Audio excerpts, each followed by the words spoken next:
Bonsoir, ravi de vous retrouver pour ce nouveau numéro de Talkback GP sur lequel nous allons revenir sur les tests de Buriram, les derniers tests d'avant-saison MotoGP avant l'entrée en matière du Grand Prix. Ça sera pour ce week-end. Ça y est, l'attente est terminée. On rentre dans le vif du sujet ce week-end. Alors, au menu de Talkback GP ce soir, voici le sommaire.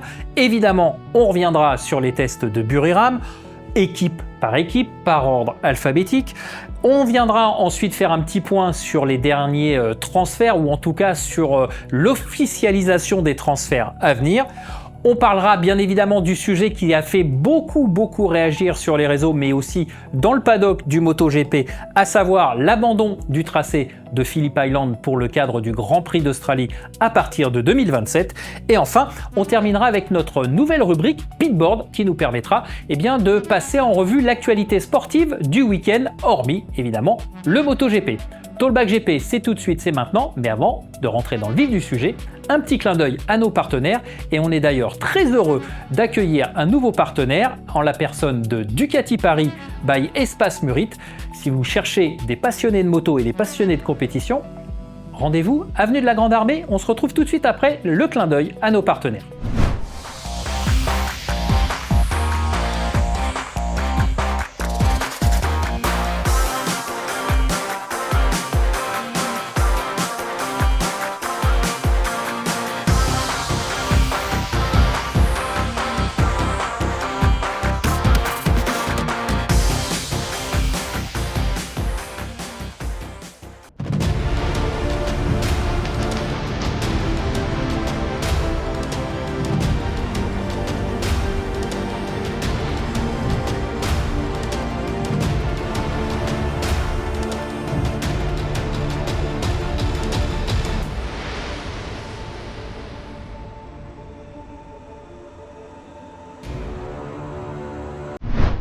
Voilà, donc on rentre dans le vif du sujet et on retrouve tout de suite Michel Turcot. Michel Turcot, comme vous allez pouvoir le constater, tout beau, tout propre. Salut Michel. Salut Eric.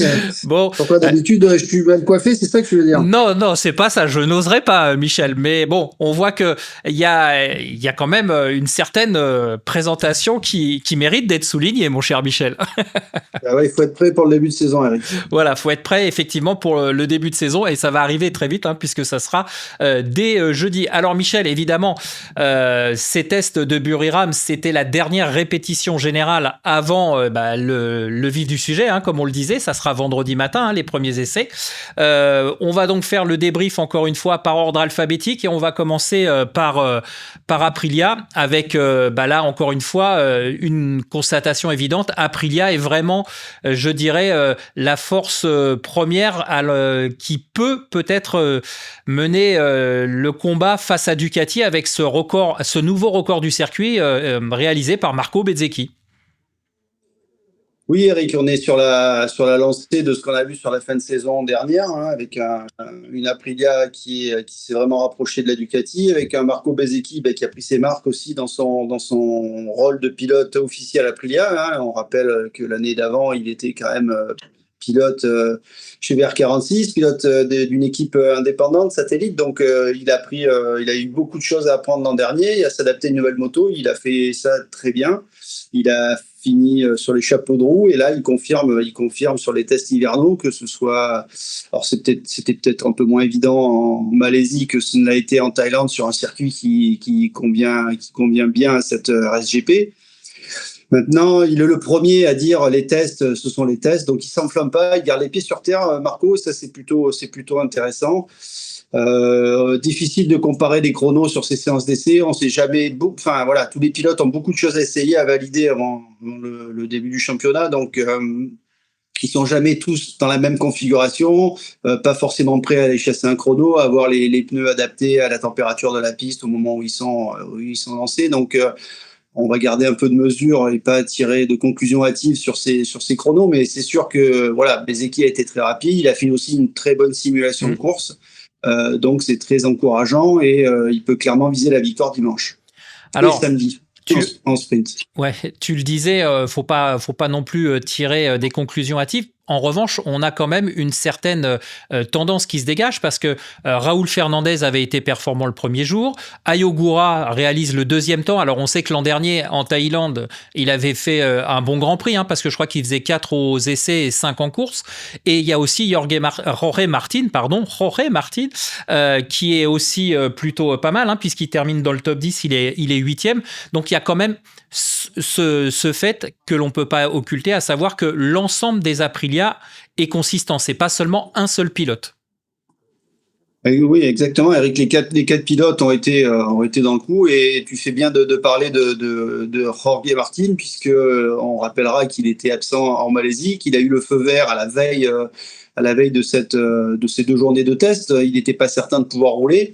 Donc, il n'est pas encore à 100%, même si il s'est rassuré, physiquement ça va. On verra. Alors, peut-être que après, il a dit, faire 2 jours de test, c'est plus, physiquement, c'est plus exigeant qu'un week-end de Grand Prix, puisqu'on le sait, un week-end de Grand Prix, alors bon, même si c'est tendu avec les séances d'essai où il faut faire un chrono, la sprint, etc.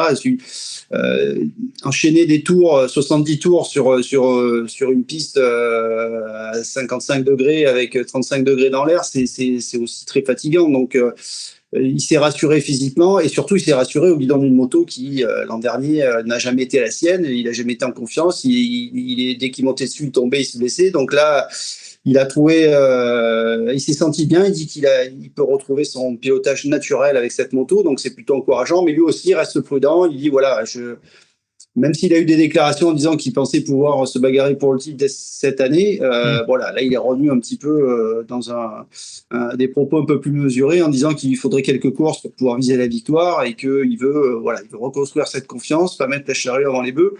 Donc on a 2 pilotes officiels Aprilia qui ont été performants, mais qui restent prudents parce qu'ils savent que on le voit à l'écran, il y a un certain Marc Marquez qui sera encore le grand favori de cette saison, et dès ce week-end pour l'ouverture en Thaïlande. Ouais, effectivement, Martin, donc déjà un physique à valider, à se reconstruire. Et puis, juste un petit mot sur Ayogura et Fernandez. Il reste dans la dynamique de la fin de saison qu'on avait vue l'an dernier, avec notamment la victoire de Fernandez en Australie. Et là, avec, comme je le disais, Fernandez meilleur temps le premier jour, ensuite Ayogura qui est juste derrière Bezzecchi. C'est bien aussi. On sent qu'on va pouvoir s'appuyer aussi du côté on va pouvoir s'appuyer, sur Trackhouse du côté de chez Aprilia, et ça c'est pas mal aussi. Oui, bien sûr, on a une collaboration qui commence à bien fonctionner maintenant entre ces 2 équipes. Ça n'a pas été simple au début. C'était Aprilia est longtemps resté avec 2 pilotes. Donc là, il y a une bonne connexion aussi entre Davide Brivio et Massimo Rivola. Donc la mayonnaise, elle a bien pris. Les 2 pilotes, alors Ogura, il n'a pas eu de chance l'an dernier pour ses débuts en MotoGP, puisqu'on rappellera qu'il s'est blessé à plusieurs reprises. Il avait très bien commencé, tu l'as rappelé, en Thaïlande. Ensuite, il a été pénalisé par ses blessures. Là, il s'est lui aussi remis sur pied. Donc, la moto, elle bénéficie aussi d'un peu plus elle est plus proche. Ils ont aujourd'hui les mêmes motos que les 2 pilotes officiels, ce qui n'était pas forcément le cas par le passé, parce qu'on a mis en place des méthodes qui permettent aussi d'avoir plus de pièces pour tout le monde, et de travailler plus en équipe, comme ça se fait notamment chez Ducati. Écoute, on fait la transition idéale, puisqu'on va parler maintenant de Ducati, avec, tu l'as dit, on l'a évoqué, Marc Marquez. Donc, on va faire un débrief de Ducati en général, c'est-à-dire à la fois de l'équipe officielle et aussi de Gresini et de la VR46. Tout ça, ça va être lié. Du côté de l'équipe officielle, donc Marc Marquez, tu l'as dit, ça sera forcément quelqu'un sur qui il faut compter ce week-end, même si pendant ses tests, il a été un petit peu diminué. Il était un petit peu malade. 3 chutes également pour Marc Marquez. Mais l'un dans l'autre, il est prêt, et c'est surtout l'information principale, c'est que physiquement, c'est ce qu'il a dit, il sent quasiment à 100%, lui, contrairement à Martin. Oui, il a récupéré de son épaule. Maintenant, ce qu'il dit aussi, c'est que il n'est pas encore à 100%, et il ne sait pas vraiment ce que seront ces 100% cette année, puisque c'est ce qu'il a appris avec toutes les blessures qu'il a enchaînées ces dernières saisons. C'est que les blessures, elles sont pas sans conséquences, surtout pour lui qui les a accumulées, et donc à quel moment est-ce qu'il va pouvoir. On sait que son bras est toujours. Même si les opérations lui ont permis de récupérer, si son épaule aussi a été réparée, c'est plus le bras qu'il a eu quand il avait 25 ans. C'est aussi un pilote qui a eu 33 ans, donc qui a besoin de prendre un peu plus soin de lui. Donc physiquement, il est OK. Tu l'as dit, ces 2 journées étaient un petit peu plus compliquées pour lui parce qu'il est tombé 3 fois. Alors, il dit que c'est des fautes un peu de fatigue. Il est arrivé, apparemment, il y a eu des petits problèmes intestinaux, si on a bien compris.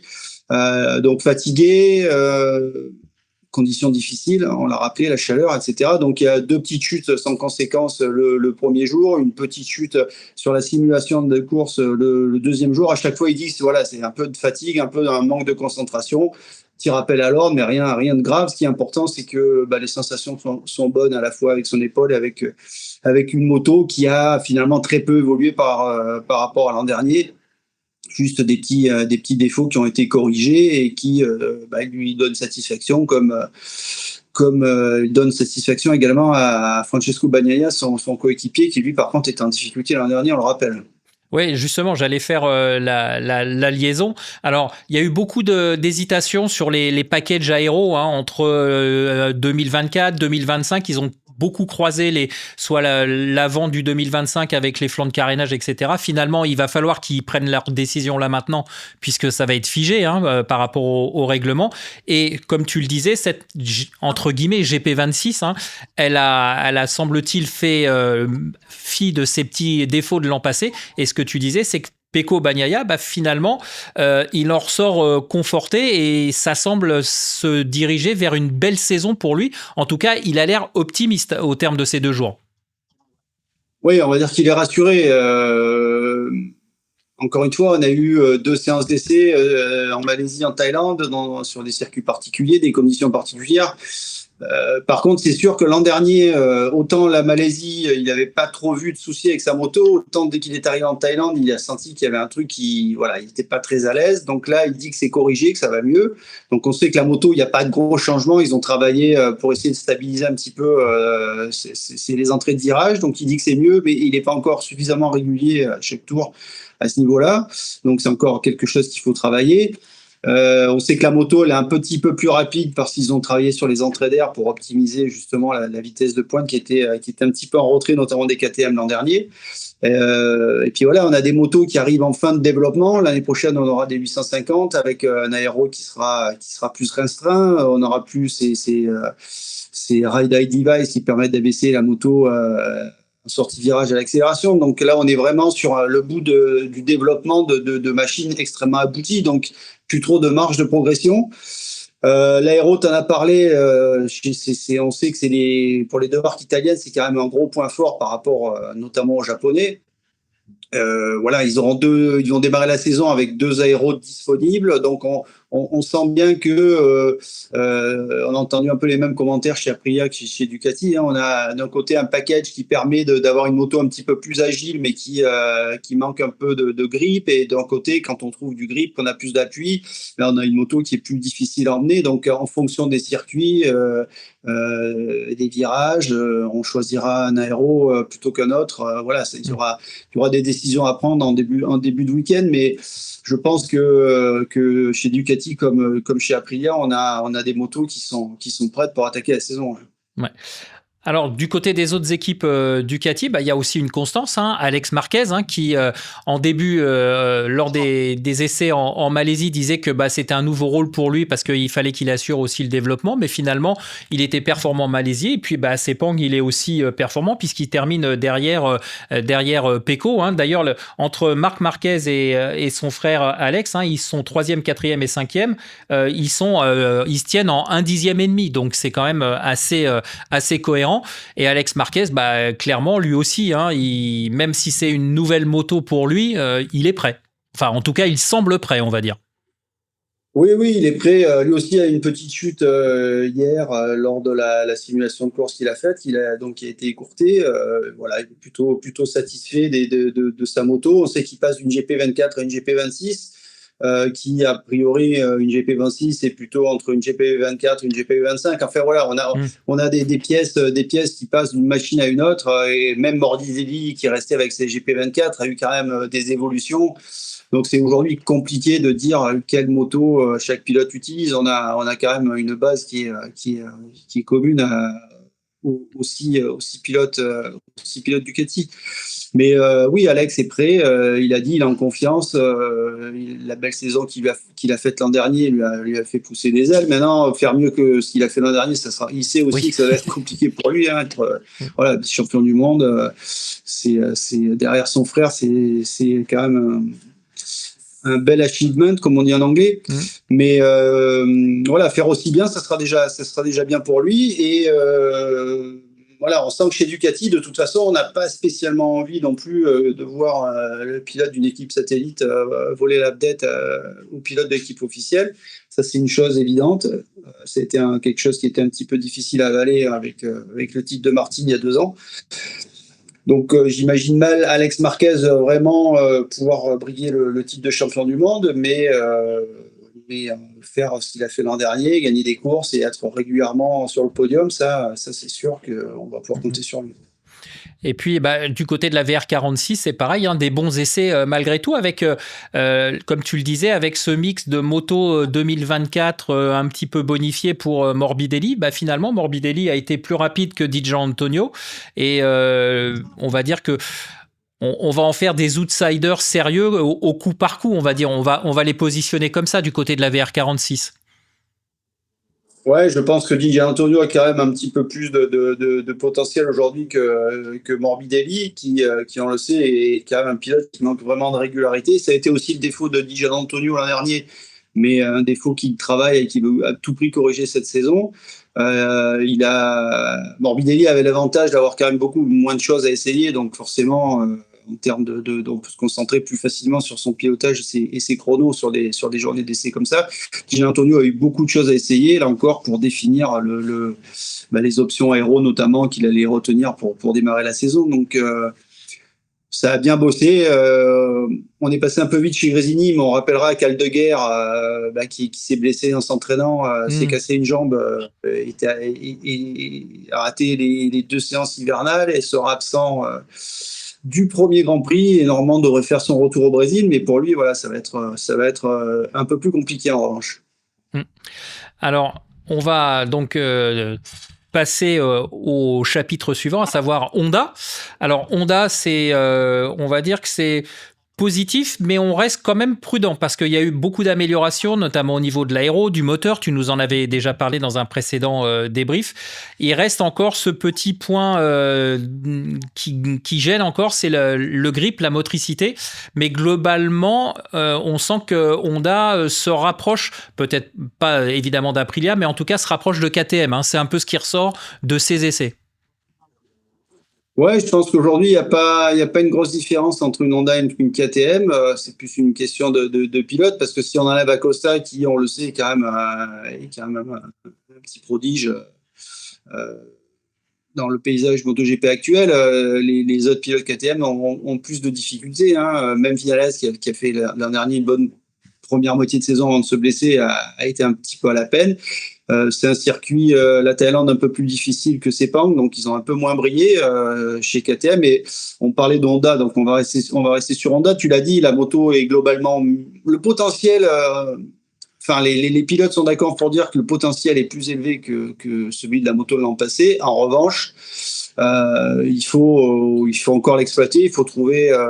Johan était un petit peu déçu le premier jour, alors qu'il avait quand même fait le 5e chrono, parce qu'il disait qu'il était vraiment.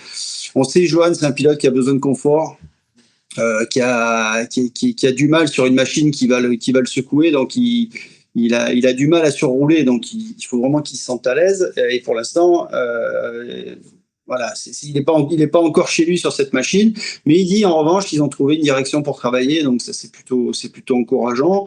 Le potentiel est là. Manque de grip. Alors manque de grip, c'est plutôt les Mir et Marini qui s'en plaignent. C'est pas quelque chose qui ressort vraiment dans les propos de Johan, qui lui parle plus de confort, de confiance, d'être à l'aise avec cette moto.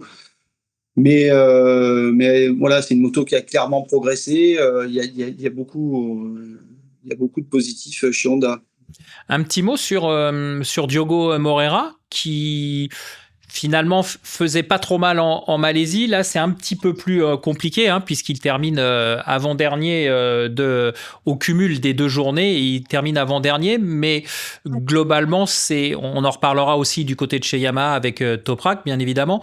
Mais Diogo Moreira, comment tu juges? C'est plutôt encourageant ses débuts? Comment tu qualifierais ses débuts? Ah ouais, non, mais je pense que c'est très bien. L'équipe est très très contente de lui. Il a une approche intelligente. Il est rapide. Il comprend surtout ce qu'il faut faire, ce qu'on lui demande. Donc il fait pas de faute. Enfin, je pense que c'est un pilote qui a les moyens de faire de belles choses en MotoGP, ce qui était évidemment pas le cas de Somkiat Chantra l'an dernier.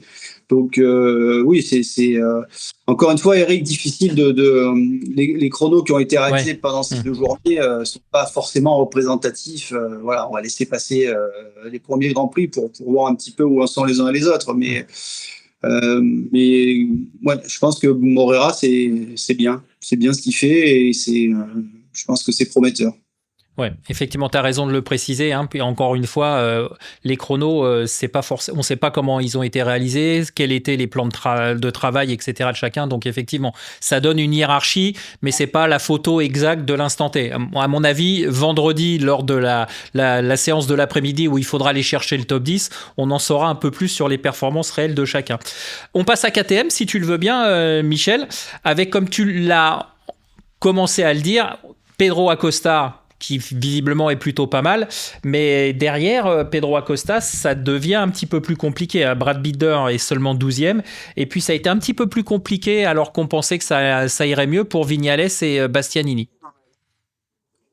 Oui, ils ont eu un peu plus de difficultés sur ce tracé qu'ils n'avaient eu en Malaisie. Donc Acosta, lui, est plutôt optimiste. Il a un discours plutôt positif, ce qui n'était pas le cas de l'an dernier.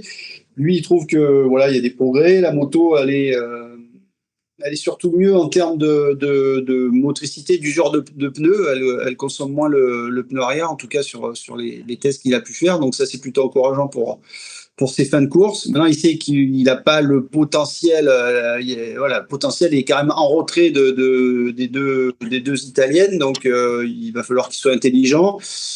Il dit qu'il faudra profiter au coup par coup de pouvoir faire des coups d'éclat. Et on sait qu'Acosta, il court toujours quand même après sa première victoire en MotoGP. Donc son objectif, déjà, le premier de ses objectifs, ça sera d'aller chercher cette victoire pour commencer. Ouais, et puis essayer de se raisonner par moment, parce que c'est vrai que l'an dernier aussi, il a souvent il en a fait un petit peu trop. Viñales, ouais, je disais, c'est dommage parce que le premier jour, ça semblait plutôt pas trop mal, et puis finalement, le deuxième jour, ça a été un peu plus compliqué. Je crois que Bastianini est tombé aussi, si je dis pas de bêtises, du côté de chez Tech 3. En tout cas, c'est encore une fois, avec la réserve des chronos et de la situation à l'instant T, ça reste quand même correct. C'est pas du tout inquiétant. J'ai l'impression qu'on est quand même beaucoup moins loin que ce que l'on l'était l'an passé à la même époque, non, pour Tech 3.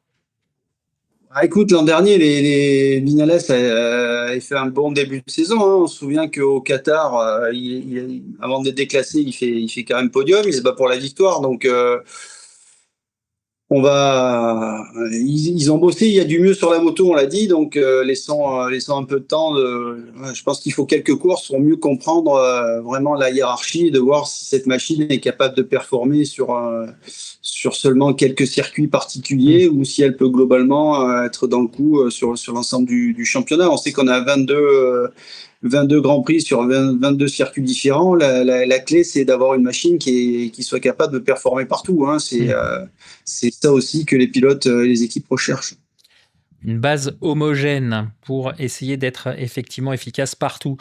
On va passer à Yamaha, et là, il y a à dire, hein, Michel, Yamaha, alors il n'y a pas eu les gros problèmes qu'ils ont rencontrés à Sepang, où on avait arrêté de rouler pendant une journée pour mettre le point, trouver le point qui était défaillant sur le moteur. Mais clairement, on va pas l'accabler parce qu'on sait que c'est un battant, mais les déclarations de Fabio, c'est on sera pas prêt, il faudra pas attendre des miracles avant la fin de saison, etc. On sent que chez Yamaha, on est loin du compte encore, même si Meregali a expliqué que de toute façon, il s'attendait à ce genre de situation et que il y avait un contraste, je sais pas si tu me confirmeras ça, Michel, entre le sentiment du constructeur qui se lance dans un nouveau projet et les attentes des pilotes qui sont forcément différentes et qui sont quasiment antagonistes parce que Quartararo comme ses coéquipiers ils veulent performer tout de suite et pour l'instant la Yamaha lui permet pas de faire ça. Clairement, elle ne permet pas de faire ça et je veux dire que quelque part, tu l'as dit, il y a rien de surprenant. On peut pas développer une nouvelle moto avec une nouvelle motorisation sans expérience de ce V4. On peut pas avoir une moto qui sort de caisse et qui soit performante. Il y a beaucoup de choses à comprendre. On avait une M1 qui pendant des décennies a été performante depuis l'arrivée de Rossi chez Yamaha en 2004 jusqu'au dernier titre de Fabio en 2021. Ensuite, sa position, son potentiel s'est dégradé par rapport aux autres motos en grande part à cause de l'aéro qui a conditionné aussi des dimensions de moto et qui a fait qu'un 4 cylindres en ligne est devenu beaucoup trop large, devenu pénalisant. Donc, c'est aussi ce qui... Peut-être que l'erreur de Yamaha, c'est de trop avoir attendu pour mettre ce V4 en chantier et de l'avoir lancé. Ça, c'est autre chose. Mais en tout cas, avoir décidé en même pas un an, d'avoir mis cette moto sur la piste et aujourd'hui, on a quand même un Miller qui est à une seconde du meilleur chrono de Bezzecchi sur cette séance d'essai. C'est pas non plus, Enfin, je veux dire, c'est une catastrophe en termes de performance parce que les 4 pilotes sont derrière. Mais si on réfléchit, le temps qu'il a fallu à Aprilia, c'est-à-dire 10 ans pour arriver à être là où ils en sont aujourd'hui, le temps qu'il a fallu à Ducati pour revenir du fond du trou avec l'arrivée d'Alligna en 2013 à aujourd'hui, on est on est sur plus d'une décennie pour arriver à faire une moto qui soit dans le coup. Donc là, en 8 mois, demander à Yamaha d'avoir une moto qui va permettre à Quartararo de se battre pour la victoire, non, c'est pas possible. Que Fabio soit déçu, évidemment. Après, c'est aussi lui qui a fait un choix il y a 2 ans de rester chez Yamaha pour les saisons 25-26. Peut-être qu'il aurait dû analyser mieux la situation et se dire que de toute façon, il n'aurait pas le matériel pour y arriver et que même si on changeait de matériel, ça serait compliqué. Donc, moi, je dirais presque que ce qui est le plus dramatique, c'est pour Razgatlioglu qui a attendu pour rejoindre le MotoGP d'avoir 30 ans pour le faire et de s'être engagé dans un projet qui va mettre plusieurs saisons pour être performant. Donc pour lui, il semble déjà condamné et on sent qu'il a déjà le moral dans les chaussettes. Donc ouais, c'est ce que j'allais te dire, j'allais te lancer là-dessus parce que effectivement, indépendamment des problèmes de la Yamaha, des problèmes évidemment de développement qui vont arriver, c'est surtout le sujet Toprak Razgatlioglu parce que beaucoup de gens l'attendaient par rapport à sa domination en Superbike. Et déjà, la marche est haute. Et comme tu viens de l'expliquer, avec ce nouveau projet, ça complique encore plus son adaptation. Et il le dit lui-même, il dit, voilà, pour moi, je force, mais les chronos sont toujours pas là. Et c'est ce qui m'attriste aujourd'hui. Au terme des 2 jours d'essai, Toprak Razgatlioglu, il est juste devant Moreira. Donc, en fait, il n'y a pas de surprise quelque part pour ceux qui connaissent comme toi le monde du MotoGP. On peut pas être un transfuge du Superbike et arriver du jour au lendemain et tout casser, quoi. C'est impossible. Ouais, non, il n'est pas devant Moreira. Il est, si tu veux, sur le bilan des 2 journées, là, il est à 2 secondes de Bezzecchi, alors que Moreira est à 1 seconde 2 de Bezzecchi. Moi, comme chrono, j'ai 30 953 pour Moreira et 30 772 pour Toprak. Alors, c'est peut-être moi qui ai fait... non, mais Moreira, il fait une 29 920. Alors, c'est moi qui ai fait une erreur dans mon tableau. Mais ouais, effectivement, bref. Le fait est que voilà, Toprak est loin.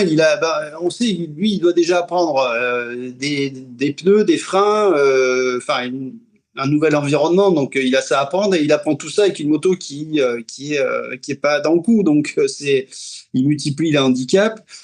C'est un pilote qui a toujours gagné, qui a toujours été devant. Donc, je pense qu'il a pas bien mesuré le défi qu'il attendait. lui aussi peut-être pas très bien conseillé non plus. De ce que j'ai compris, il est quand même entouré d'une cour qui lui répète tous les jours que c'est le plus beau, le plus fort et que c'est le meilleur. Je pense que c'est pas des gens qui l'ont préparé à ce qu'il attend, donc c'est compliqué. Après, c'est un garçon charmant, humble et travailleur, donc faut pas qu'il se démoralise. Et je pense qu'il a une équipe qui s'est très bien intégrée. Il a été adopté par tout le team Pramac parce qu'encore une fois, c'est un garçon qui a des qualités humaines extraordinaires. Donc voilà, mais ça va pas empêcher que ça va être dur pour lui de réussir. Il imaginait pouvoir jouer le podium assez rapidement. Ah oui, oui, je pense que là, c'est raté. Ouais. Pouvoir marquer des points, approcher le top 10 rapidement, ça sera déjà un beau défi, quoi. Ouais, ça sera même un exploit, clairement. En tout cas, bon, on espère évidemment. Après, Eric, Eric, excuse-moi, mais bon, on verra là, pour l'instant, les pilotes n'avaient qu'une moto à leur disposition sur cette séance hier parce que voilà, ils ont une première salve de moteur qui arrive en bout de course en termes de millage. Ils vont des nouvelles versions sont. Après, c'est aussi le problème de développer une nouvelle moto avec 4 pilotes et en voulant donner à tous les pilotes le même matériel aussi. Donc il y a un problème de fabrication de pièces, de mise au point. Donc, on sait que pour l'instant, il y a des moteurs qui sont pas assez puissants parce que voilà, il faut s'assurer que tout fonctionne et qu'on ne veut pas tout prendre dans la quiche, ce qui est arrivé à Sepang. Donc, on peut imaginer que la prochaine version qui va arriver sur le début de saison sera un peu plus performante et que ça améliore les choses. Après, on a un Fabio qui dit que pour lui, la moto, finalement, il n'y a rien de plus, mais plutôt du moins, qu'il n'arrive pas à rentrer dans les virages comme il rentrait avec la M1, avec le 4 cylindres en ligne, qu'il était le seul à utiliser, enfin, qui utilisait de manière complètement magique, hein, puisque tous les autres pilotes qui avaient cette moto, ils n'ont jamais réussi à comprendre ce qu'il arrivait à faire avec cette moto.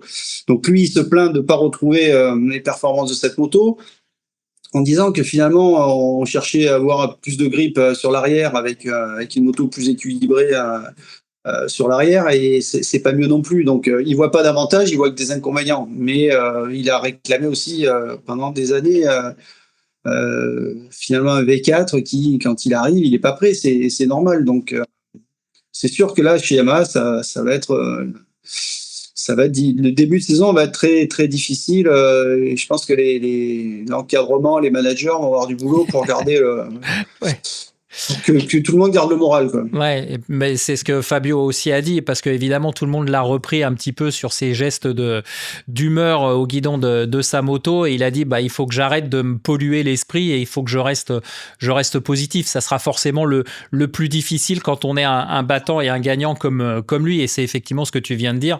Le début de saison, il va surtout falloir que ça soit une école de la patience, et on sait que des pilotes par définition sont pas toujours les plus patients, ou en tout cas des modèles de patience. On verra, on aura un premier élément de réponse vendredi avec la première séance d'essai. On va faire un point, si tu le veux bien maintenant, Michel, pour dérouler le sommaire de l'émission sur les transferts. Alors, on en a déjà parlé dans le précédent Talkback GP ensemble. Globalement, ce que tu as annoncé, c'est maintenant quasiment vérifié, validé. Et logiquement, sur le début du Grand Prix de Thaïlande, il devrait y avoir des annonces, Michel, non ? C'est ce qui était prévu. Maintenant, voilà, c'est pas écrit dans le marbre. On en parlait tout à l'heure entre nous. Il y a aussi des contrats qui se négocient entre les équipes et le nouveau promoteur. Enfin, le nouveau promoteur est toujours le même. Il a d'ailleurs changé de nom, pardon. Oui. Mais voilà, il y a des contrats au-dessus entre les équipes et le promoteur et le championnat qui sont en train de se négocier. Donc, est-ce que ça va retarder les annonces qui pourront avoir lieu dans la semaine ? Enfin, à mon avis, je pense que dans le week-end, on aura. Alors, ça peut-être tout sera pas clair, mais je pense qu'on aura certainement l'annonce de la reconduction du contrat de Marc. L'arrivée d'Acosta, celle de la signature d'Alex Marquez chez KTM, ça peut aussi tomber dans le week-end, puisque lui a dit qu'il voulait annoncer son avenir avant le début de saison. On sait aussi que Bagnaia a dit qu'il avait fait son choix, donc on sait que son choix, c'était les deux possibilités qui lui restent, enfin qu'il avait sur la table, c'était Yamaha ou Aprilia. Donc là, on se dit que s'il choisit d'aller chez Yamaha, ça sera plus pour l'argent que pour autre chose. Ouais. Bon, de toute façon, voilà, a priori, ça sera Aprilia, non? A priori, ça sera Aprilia de toute façon pour. Bah, ça dépend, parce que je pense que si signe chez Aprilia, ça sera pour un montant dérisoire par rapport à ce que doit pouvoir lui offrir Yamaha. Donc après, voilà, c'est des choix, c'est aussi des choix de carrière hein, qui regardent chacun, mais qu'on n'a pas spécialement besoin de juger. Mais bon, écoute, on verra ce qui est annoncé ce week-end. On en reparlera la semaine prochaine. D'accord. Et puis, on attend aussi effectivement la validation du mouvement du départ de Fabio chez Yamaha vers Honda. C'est pareil, ça aussi, ça devrait normalement arriver relativement rapidement. Enfin bon, on verra, comme tu dis, il est urgent d'attendre. Alors, Michel, on va passer ensemble sur le dernier chapitre qui nous concerne. Et c'est une annonce qui a fait énormément réagir. On en a parlé lors du dernier Talkback GP parce que je vous avais expliqué qu'il y avait eu un bis-bis entre le promoteur du MotoGP et l'organisateur du Grand Prix de F1 à Melbourne. On avait dit non, ça ne sera pas à Melbourne, il faut que ça reste à Phillip Island. Et le lendemain, on a appris que finalement, en 2027, le Grand Prix d'Australie se déroulerait à Adélaïde, Michel. Donc, les réactions ont fusé de la part des pilotes, de la sphère du sport auto, du sport mécanique et des sports moto en général. Toi, qu'est-ce que tu penses de cette annonce? Qu'est-ce que tu penses de cet abandon de Phillip Island? Écoute, je vais te dire, comme tous les... On y a été ensemble en 80... plus d'une fois. 18, je me souviens, Eric. Donc, tu connais bien l'endroit. Tu sais que c'est un circuit magique que tout le monde adore. Maintenant, très honnêtement, c'est un circuit qui est devenu vraiment très limite en termes de sécurité.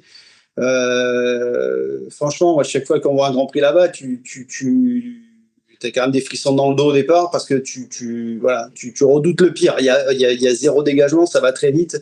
Alors, ça fait partie aussi de la magie de ce sport, hein, la prise de risque, etc. Donc là, on est d'accord.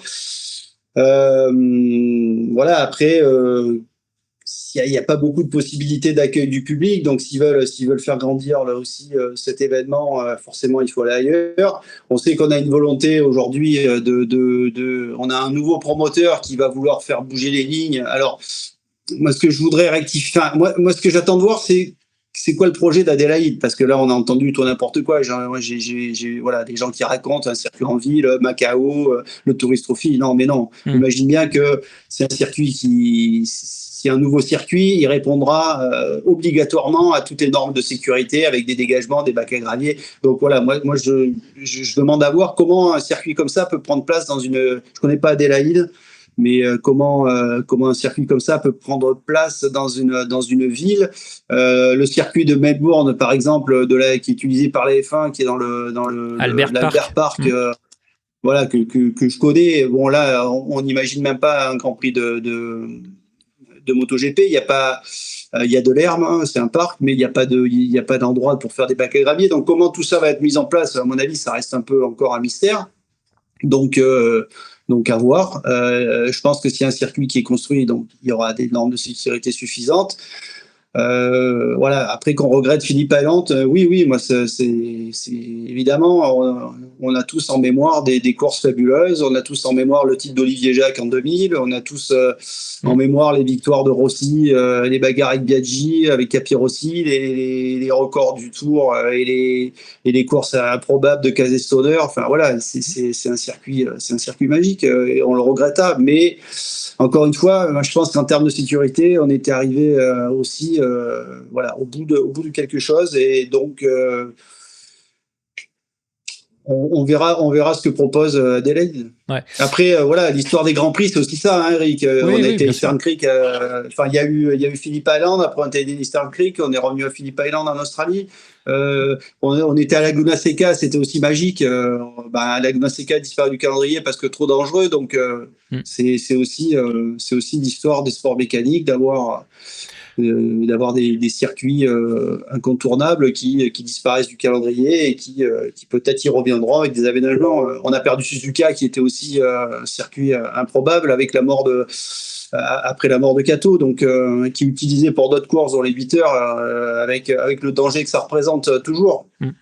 Après, donc, je pense que, comme tu le dis, en fait, Michel, je pense que d'un côté, il y a le côté affect sportif, et puis ce qui a surtout surpris et peut-être choqué, entre guillemets, c'est que ça soit l'annonce d'Adélaïde avec ce terme de circuit urbain, et c'est peut-être là où la majorité des gens n'étaient peut-être pas forcément prêts, et comme tu le disais, à tout de suite faire l'amalgame avec Macao, etc. Donc ce qui n'a rien à voir. En revanche, comme tu le dis, ils seront forcément attendus sur ce point-là. C'est-à-dire que si effectivement ils veulent installer ce circuit dans un univers, dans un environnement urbain, il va falloir qu'ils répondent à des sérieuses normes de sécurité. Et c'est ce que disaient globalement les pilotes qui disaient bon, bah, c'est un nouveau circuit, de toute façon on n'aura pas le choix, il faudra qu'on fasse avec, on ira, mais ils seront attendus sur la question de la sécurité. Et c'est ça qui fera toute la différence et qui va peut-être créer le précédent, parce que si ça fonctionne à Adélaïde, il n'y a pas de raison qu'après Liberty Media n'ait pas envie d'exporter entre guillemets le concept ailleurs. Oui, mais un concept d'un circuit urbain pour le MotoGP, c'est encore une fois, c'est un problème de dégagement. L'énorme différence entre l'auto et la moto, c'est on peut pas faire courir des motos entre des rails de sécurité. Bien sûr. Donc il faut un lieu particulier. Encore une fois, je vois pas, je connais pas Adélaïde, donc je vois pas où ce circuit va prendre place. J'ai pas vraiment vu le projet en détail. On en saura peut-être plus ce week-end en Thaïlande. J'imagine que ça va être un sujet de discussion et d'actualité. Donc, attendons de voir. Ce qui est un peu surprenant, c'est l'annonce qui a été faite un peu rapidement. Voilà, je pense qu'il y a des enjeux financiers derrière qui nous échappent.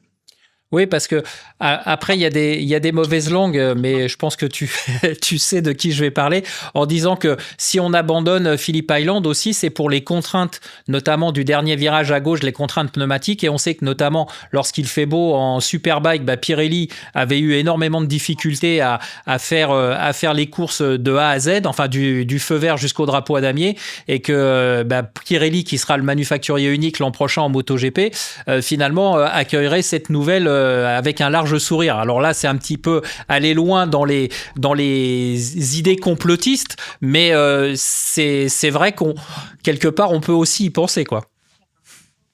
Ouais, enfin, je doute que ce soit une raison, une explication à ce changement, mais effectivement, ça va enlever une épine du pied, ouais. Ouais, ça par contre, c'est vrai.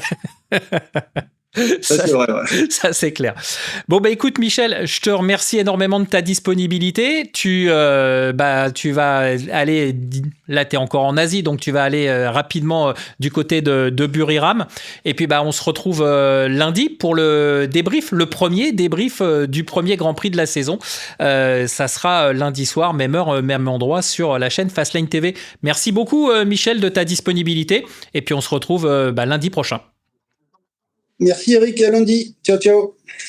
Allez, avant de clore ce Talkback GP consacré au test de Buriram, on va ouvrir une nouvelle rubrique, la rubrique Pitboard. Alors, pourquoi Pitboard ? Tout simplement parce que ça nous permettra de vous donner les résultats des autres catégories. Lors de notre dernière émission, on vous avait posé la question de savoir si vous souhaitiez qu'on parle un petit peu plus souvent du Superbike et du Supersport mondial. Vous avez été plutôt favorable à cette requête. Donc du coup, lorsqu'il y aura des concordances de dates, Pitboard, ça nous permettra de traiter aussi des autres championnats. Et puis pendant la saison, on parlera évidemment du Moto2 et du Moto3. Donc ce week-end, ça tombait bien puisque c'était l'ouverture de la saison. Après tout ce qu'on vient de dire sur Phillip Island, c'était l'ouverture de la saison du championnat du monde Superbike à Phillip Island. Et comme vous pouvez le voir sur l'image qui s'affiche actuellement, un homme a dominé de la tête et des épaules son sujet. C'est bien évidemment Nicolo Boulega, le pilote officiel Ducati, qui s'est imposé imposé à 3 reprises puisqu'il a gagné la première manche, la Tissot Super Sprint Race et la seconde manche. Donc l'Italien qui fait un début de championnat parfait, 3 courses, 3 victoires. On va pas se mentir, on l'avait dit lors de la présentation de la saison dans l'émission précédente, c'est le grandissime favori de cette saison. Mais ce qui est surtout impressionnant pour Bulega, c'est que quelles que soient les conditions, parce que on n'en a pas parlé avec Michel, mais ça aurait pu être le cas aussi. La météo capricieuse de Phillip Island fait que c'est aussi des fois un point un peu compliqué pour rouler là-bas. Eh bien, la première manche s'est disputée sur le sec. Bulega, il a oublié tout le monde. La course sprint, elle a été compliquée parce qu'ils sont partis sur le sec, il s'est mis à pleuvoir, mais il a quand même géré en pneu slick et il est allé gagner juste sous le nez et la barbe des deux Bimota. On va y revenir dans quelques instants. Et puis la troisième course, la deuxième manche en quelque sorte, eh bien, elle s'est disputée sous la pluie et là encore, eh bien, notre ami Bulega a fait carton plein. Donc, globalement, pas de suspense, pas de surprise. Attention quand même, parce que Phillip Island, c'est un de ses circuits préférés. On verra ce que ça donnera sur les autres, notamment le prochain rendez-vous, ça sera au Portugal, donc on va y revenir dans quelques instants. Mais en tout cas, Bulega, il lance sa saison de la meilleure des façons possibles. Alors, cette domination de Bulega, elle coïncide aussi avec une nette domination de Ducati, parce que Ducati, en première manche, c'est le triplé, c'est le podium, puisque Bulega s'est imposé devant Jari Montella et Lorenzo Baldassari. Donc, encore une fois, cette Ducati, je vous en avais parlé lors de la présentation de la saison, cette nouvelle Ducati Panigale V4R avec ce bras oscillant traditionnelle, puisque maintenant on a abandonné le monobras, eh bien elle semble vraiment bien née et elle permet à tout le monde de s'exprimer correctement. Alors en première manche, c'était sur le sec. Lui, il avait eu des problèmes, il était tombé dans les premiers tours de course, mais en deuxième manche, sous la pluie, qui est-ce qu'on a retrouvé aux avant-postes ? Eh bien un certain Alvaro Bautista. Et ouais, le double champion du monde de la catégorie s'est rappelé à notre bon souvenir. Alors maintenant, il est dans l'équipe satellite Barni, donc il va être entre guillemets un petit peu moins bien servi que dans le team officiel, mais Alvaro Bautista, il a fait le maximum et il a terminé sur le podium de la seconde manche, de la troisième course du week-end, en troisième position. Donc tout ça, ça fait que on le voit bien, Ducati est vraiment bien ancré sur ce championnat et encore une fois, en 2026, on a l'impression que la Ducati Panigale elle a franchi un step et c'est cette machine qu'il va falloir avoir pour tenter de performer. Alors je dis tenter de performer, pourquoi ? Parce que sur ce week-end australien, eh bien, on a vu qu'il y avait une autre marque qui tirait son épingle du jeu, c'est Bimota. Bimota qui a été vraiment impressionnant. Durant les tests au début de la semaine, on savait que ça avait pas trop mal fonctionné. Alors il y avait entre guillemets 2 petits bémols. Alex Loves est toujours à l'aise à Phillip Island et puis la Bimota, vous le savez, c'est juste une extrapolation de l'équipe officielle de Kawasaki KRT d'il y a 2 ans avec une moto mais certainement différente, bien évidemment, mais pas très éloignée au niveau de la philosophie de la marque. Et de fait, on se disait, ça plus ça fait que finalement, Bimota s'en sort pas trop mal pendant les tests. Finalement, pendant le week-end, ça a été plutôt pas mal, puisque hormis le triplé en première manche, eh bien, Bimota a fait un doublé, entre guillemets, puisque Alex Loves et Axel Bassani ont complété le podium de la Sprint Race le dimanche matin. Alors c'est un podium entre guillemets historique parce que la seule fois où c'était arrivé, c'était en 1988 et c'était Stefan Mertens qui avait devancé Davide Tardozzi l'année où il jouait le championnat d'Europe avec le championnat du monde avec la Bimota. Donc voilà, c'est cette image, c'est une image un peu symbolique et en seconde manche, donc la troisième course du week-end, eh bien Axel Bassani a remis le couvert puisqu'il est monté sur la deuxième marche du podium. Donc Axel Bassani, l'année dernière, c'était pas terrible au niveau des résultats. Bien là, il semble que cette année, il ait franchi un step, il ait compris un petit peu son environnement et de fait, eh bien, il est vraiment performant au guidon de cette Bimota. Donc, ça a été plutôt la bonne surprise du week-end. Maintenant, est-ce que ça sera tout le temps et toute la saison comme ça ? On va le savoir assez rapidement. Alors, être performant, c'est une chose. Arriver à battre Ducati, ça sera forcément une autre chose. Autre, on va dire équipe qu'on surveillait sur ce début de championnat à Phillip Island, c'est bien évidemment BMW. Alors BMW, c'était le gros pari, c'est ce que je vous disais en présentation de la saison. On a tout changé. Toprak Razgatlioglu est parti en MotoGP, donc le team officiel est un petit peu orphelin et il a décidé de tout changer. Michael van den Mark a été remplacé par Danilo Petrucci et pour remplacer Toprak, eh bien c'est Miguel Oliveira, le transfuge du MotoGP, qui a pris sa place. Et de fait, eh bien ces deux pilotes sont toujours dans une phase d'adaptation. Et clairement, le début du week-end n'était pas top pour BMW. En première manche, ça a été compliqué, d'autant plus que Oliveira avait chuté durant la séance de Superpole, donc il est parti dernier sur la grille. Bon, il est remonté plutôt pas mal, il est arrivé aux portes du top 10 en première manche, mais c'est surtout, évidemment, là où on attendait et Petrucci et Moreira, Oliveira, pardon, Moreira, c'est le MotoGP, on va y arriver. Miguel Oliveira, on les attendait surtout sur la seconde manche, parce que quand il s'est mis à pleuvoir, on sait que Petrucci et Oliveira sont plus que performants sous la pluie.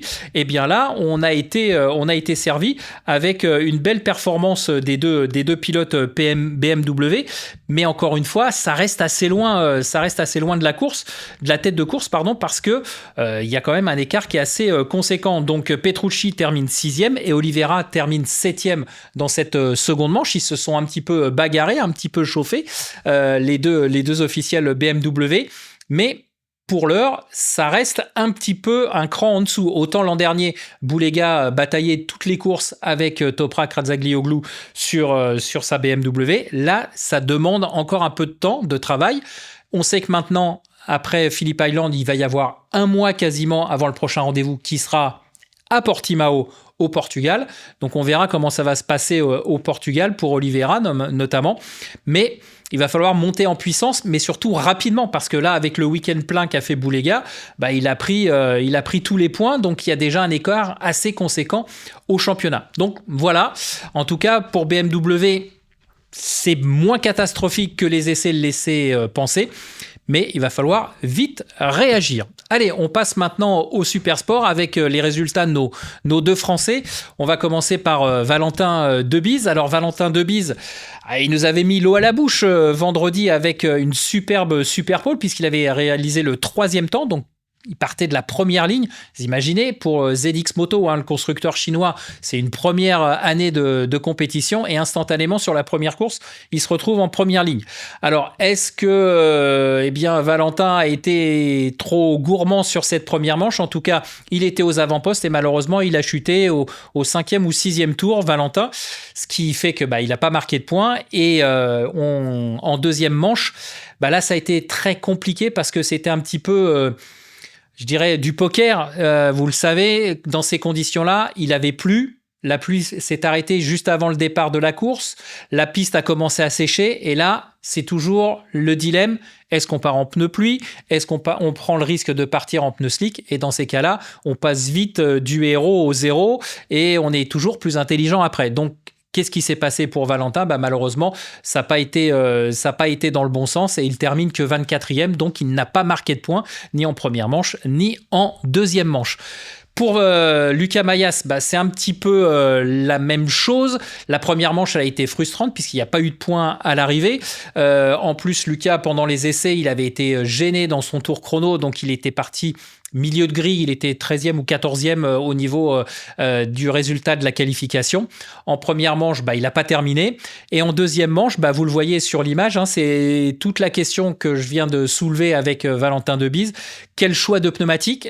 D'après les informations du team, lui souhaitait partir en slick et visiblement on lui a imposé de partir en pneu pluie, ce qui fait que malheureusement ça n'a pas été dans le bon sens pour lui aussi, puisque la piste s'est asséchée beaucoup plus rapidement que prévu.